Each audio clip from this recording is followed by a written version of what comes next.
मित्रांनो नमस्कार. मी डॉक्टर शैलेंद्र देवळाणकर. मित्रांनो, आखातामधला जो संघर्ष आहे हा आता दुसऱ्या आठवड्यामध्ये पोहोचलेला असताना, संघर्ष शिगेला पोहोचलेला असताना आणि कोणीही तडजोडीची भूमिका घेताना दिसत नाही आहे. इव्हन अमेरिका असेल किंवा इराण देखील असेल आणि ज्यामध्ये अटॅक्स, काउंटर अटॅक्स हे कंटिन्यूस चालत असताना आणि सगळ्यात महत्त्वाचं म्हणजे स्ट्रेट ऑफ हार्मूज, जी एक अत्यंत महत्त्वपूर्ण तेलाच्या ट्रान्सपोर्टेशनमध्ये महत्त्वपूर्ण असणारी जी समुद्रधुनी आहे, ती बंद पडलेली असताना गेला आठवडा झाला आणि तेलाची एकूणच सप्लाय चेन ही पूर्णतः डिस्टर्ब झालेली असताना भारतासाठी अतिशय दिलासा देणारी एक महत्त्वपूर्ण घडामोड घडलेली आहे.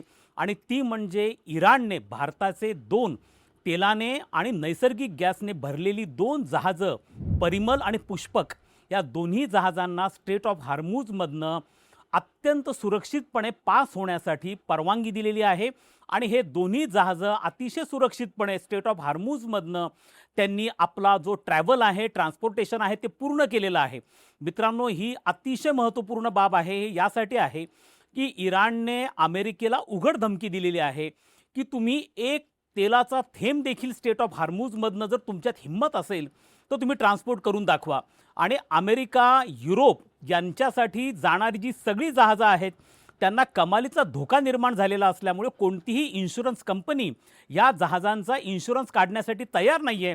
त्यामुळे अमेरिका आणि युरोपला जाणारं तेलाचं, म्हणजे आखातामधनं जे तेल तयार होतं आणि जे स्ट्रेट ऑफ हार्मूजच्या माध्यमातून अमेरिका आणि युरोपला जातं किंवा मग नैसर्गिक गॅस पण असेल, त्याचं ट्रान्सपोर्टेशन 100% ठप्प असताना भारताला दोन जहाजं भारताची अलाउड केली जाणं, एवढ्या प्रचंड संघर्षाच्या परिस्थितीमध्ये अलाउड केली जाणं, ही निश्चितपणे भारतासाठी केवळ तेल आणि नैसर्गिक गॅसच्या दृष्टिकोनातनं दिलासा देणारी घडामोड नाही आहे, तर हा अशा संघर्षाच्या प्रसंगी भारताचा मोठा राजनैतिक विजय आहे असं आपल्याला म्हणावं लागेल.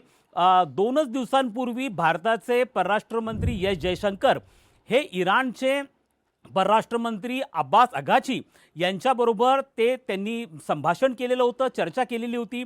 जेव्हापासून हा संघर्ष सुरू झाला म्हणजे 28 फेब्रुवारीपासून, तेव्हापासून एस जयशंकर 3दा हे इराणच्या परराष्ट्रमंत्र्यांबरोबर बोललेले आहेत. आणि महत्त्वाचं म्हणजे जे रशियाचे परराष्ट्रमंत्री लॅराकोव आहेत त्यांच्याबरोबर देखील एस जयशंकर यांची काल चर्चा झाली. आणि त्यानंतर हा एक महत्त्वपूर्ण निर्णय इराणकडनं घेण्यात आला.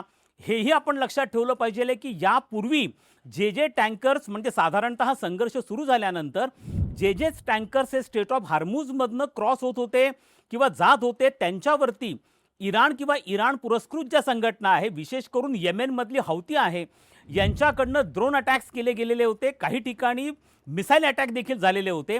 आणि त्यामुळे कोणतीही इन्शुरन्स कंपनी या तेलांचं ट्रान्सपोर्टेशन करण्याच्यासाठी आवश्यक असणारा इन्शुरन्स काढायला बिलकुल तयार नव्हते. म्हणून स्ट्रेट ऑफ हार्मूज हे पूर्णतः ठप्प झालेलं होतं.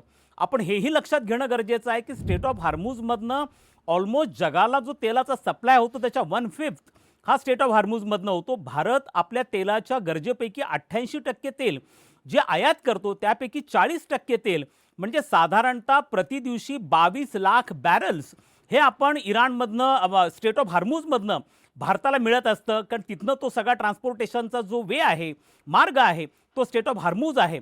मात्र गेल्या काही दिवसांपासून जसं स्ट्रेट ऑफ हार्मूज हा बंद झालं होतं तसं भारतामध्ये ही चर्चा होत होती की भारताला आता भविष्यामध्ये तेलाच्या संकटाचा सामना करावा लागू शकतो का.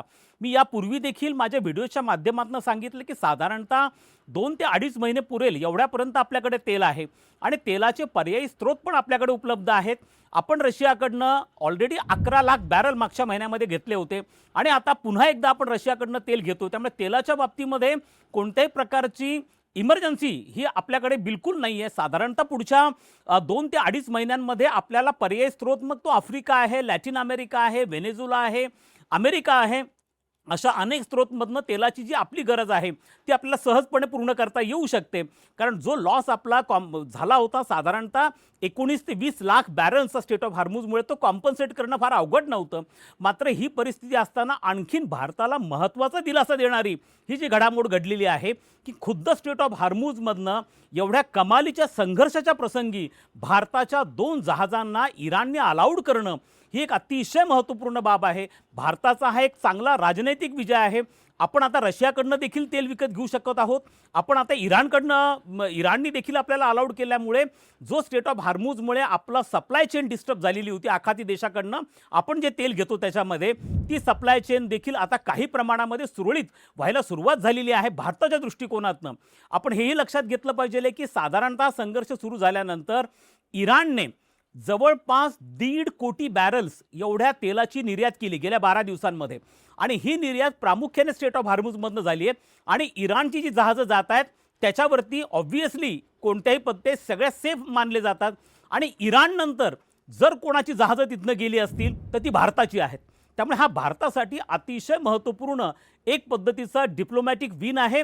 आपल्याकडे जी काळजी होती त्याच्यासाठी एक अत्यंत महत्त्वपूर्ण मार्ग हा भारताच्या दृष्टीने निघाला आहे असं आपल्याला म्हणता येऊ शकतं.